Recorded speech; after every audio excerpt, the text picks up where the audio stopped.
কড়াইতে সর্ষের তেল দিলাম, দেওয়ার পরে গরম হয়ে গেলে তেজপাতা দিলাম, এবার শুকনো লঙ্কা, গোটা শুকনো লঙ্কা দিলাম, নিয়ে নেড়ে চেড়ে তারপরে আর কি দেবো হচ্ছে আদা কুচি। যেহেতু এটা পুরোপুরি নিরামিষ রান্না, তো এখানে রসুন বা পেঁয়াজ সব কিছুই দেবো না, এখানে শুধু আদা কুচি দিলাম।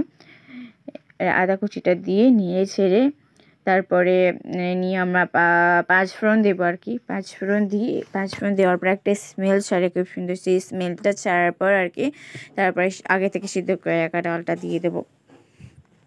এবার এখানে দেখতেই পাচ্ছ নিয়ে নিচ্ছি, এবার ডালটা দেবো। ডালটা দিয়ে নিচ্ছি, ডালটা একটু বেশি সিদ্ধ হয়ে গেছে আমার।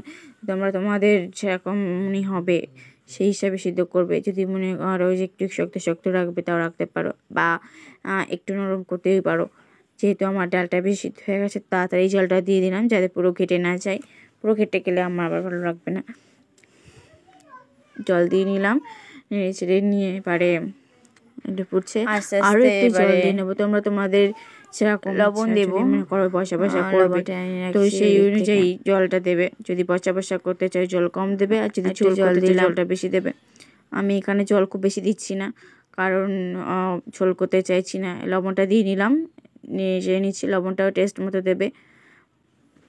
হলুদ দিচ্ছি, হলুদ গুঁড়ো আমি একটু বেশিই দিয়েছি একটু, কারণ আমার হলুদ তরকারি মানে কালারফুল তরকারি আর কি ভালো লাগে, তো ওই জন্যই দিলাম একটু বেশি করে। ফুটে যাওয়ার পর এবারে ঝোলটা আগেই বললাম যে যেরকম খেতে চাও সেরকম করবে আর কি, ঝোল মারবে নাকি রেখে দেবে সেটা একদমই তোমার উপর ডিপেন্ড করছে, তোমার টেস্টের উপর। নিয়ে নিচ্ছে,